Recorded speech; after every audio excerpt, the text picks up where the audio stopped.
Nah, kita lanjutkan. Ya, setelah kontak diagram kita buat, ya udah level 0 kita buat, baru kita melangkah ke selanjutnya, analisis selanjutnya yaitu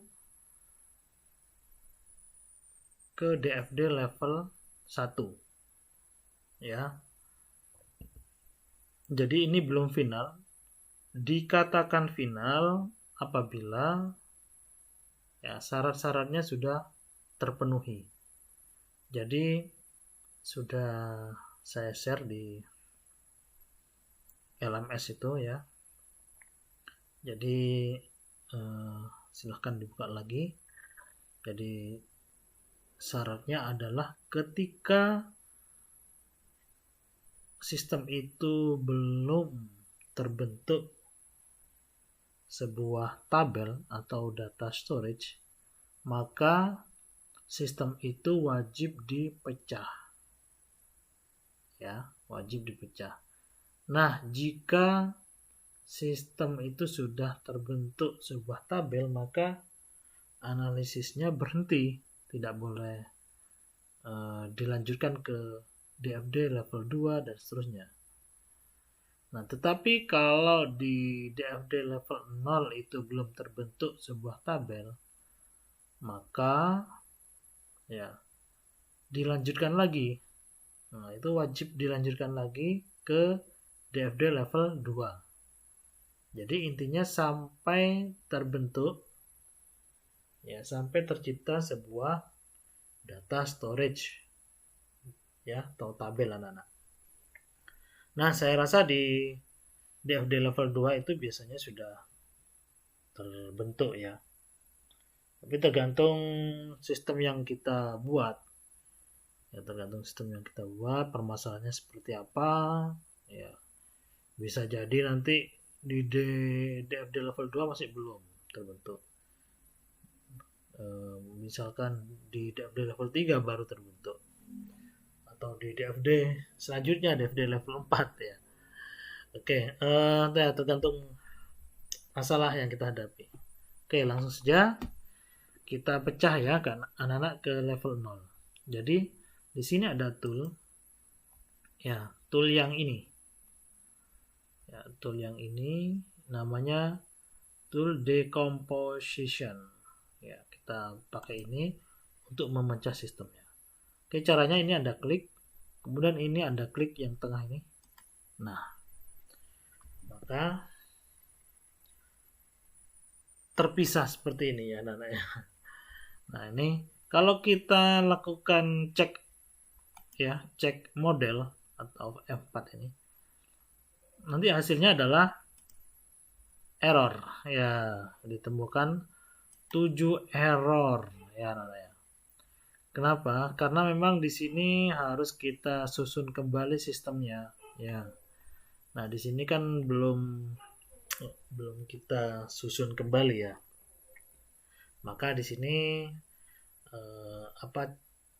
muncul pesan error begitu ya.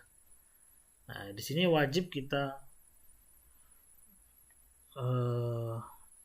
kita wajib betulkan, kita wajib bentuk sistemnya ya. Oke, langsung. Nah, entitas-entitas ini kita pisah-pisahkan. Nah, ini calon mahasiswa dengan calon mahasiswa begini. Ya, tadi kan panahnya ada 2 itu. Ya, panahnya kan ada 2 yang di calon mahasiswa ini ya. Oke.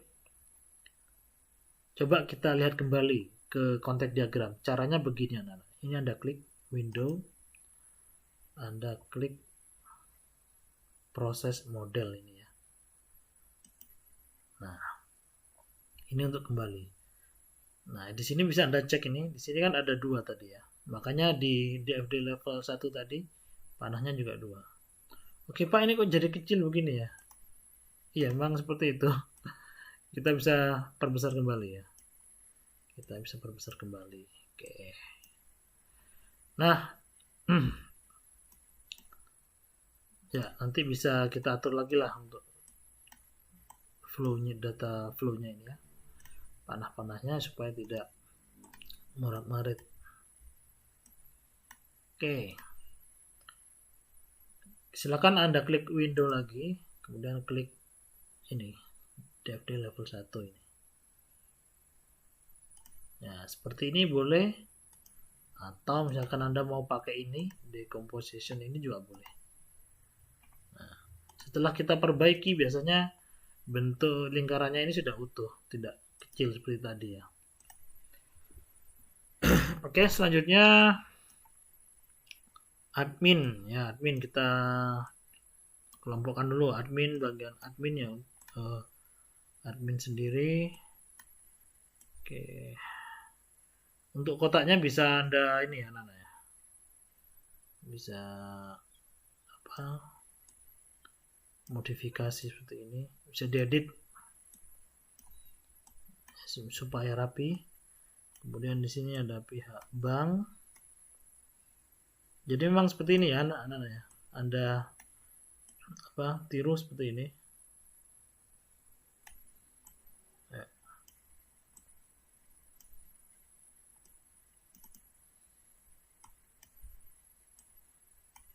Yang terakhir pimpinan ya. Nah, di sini di tahap proses ini, apa, di halaman ini anak-anak. Di sini kita membuat sub proses. Jadi prosesnya itu dipecah-pecah begitu.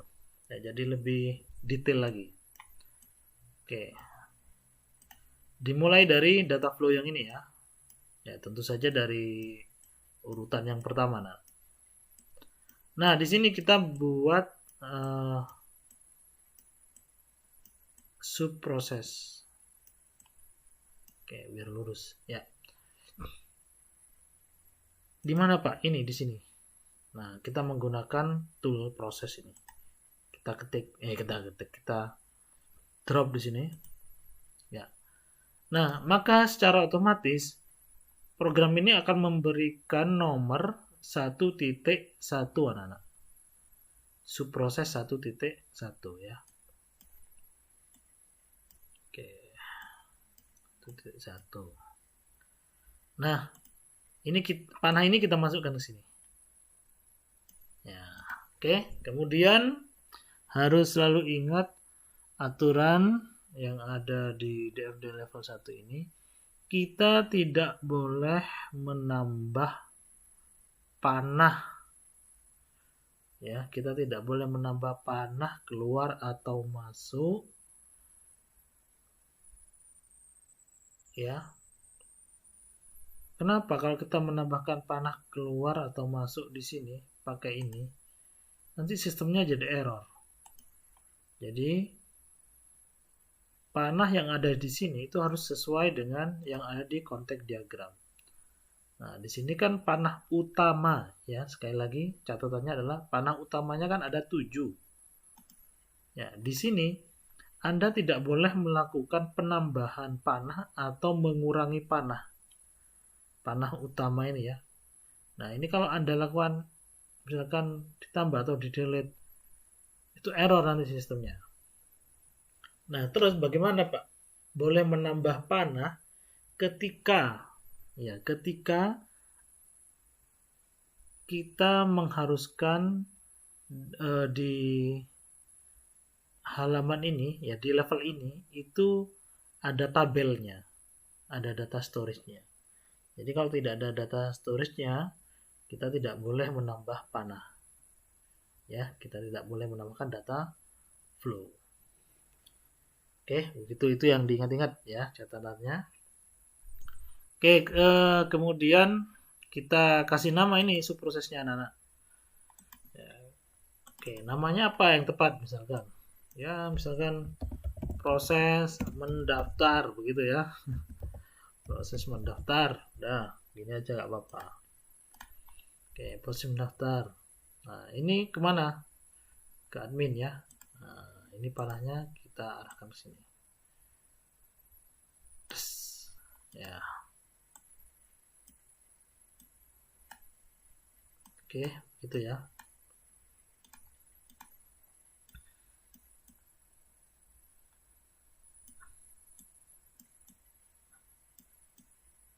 Ya, oke, nanti aja lah ini. Oke, proses mendaftar. Ya, begini ya. Kemudian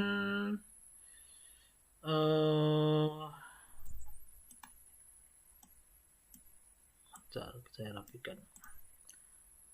1, 2, 3. Nah, ini 3. Nah, kita butuh subproses lagi atau tidak?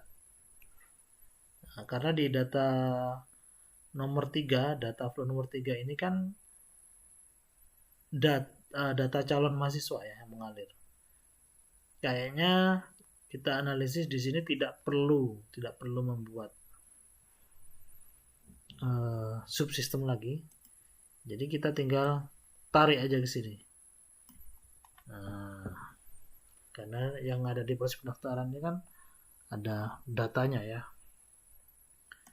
Nah, kemudian nomor berapa? 4. Nah, 4. Nah, kalau yang 4 ini ya, kalau yang 4 ini butuh subproses. Ya, butuh subproses. Oke, sekarang di analisis data atau DFD level 1 ini kita apakah kita langsung membentuk data storage atau kita pecah ke level 2? Ya, itu ya pertanyaannya ya. Itu. Ya.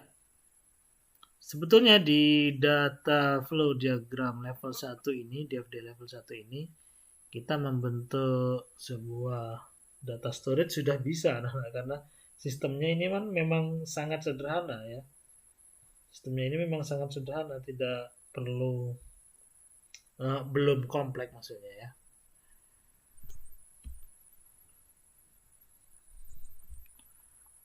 Oke, begitu. Nah, mungkin untuk contoh yang kali ini saya pecah sampai ke level 2 saja ya, level 2 saja. Ya, nanti mungkin di apa sambil ya membahas yang lain, sistem yang lain, kita coba yang di DFD level 1 sudah langsung tercipta misalkan tabel. Nah, ini untuk menambah pengetahuan Anda saja, jadi saya pecah sampai level 2 ya. Padahal sistemnya mudah. Oke, di sini kita butuh subproses lagi. Nah, oleh program di sini otomatis nomornya 1.2 ya. Nah, 1.2 ini. Oke.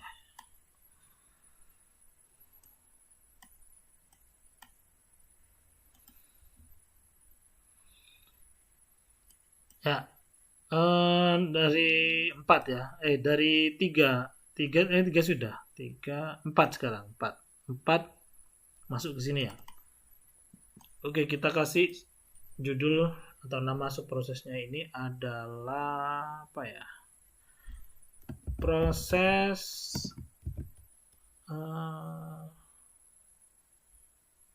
transaksi mungkin gitu ya.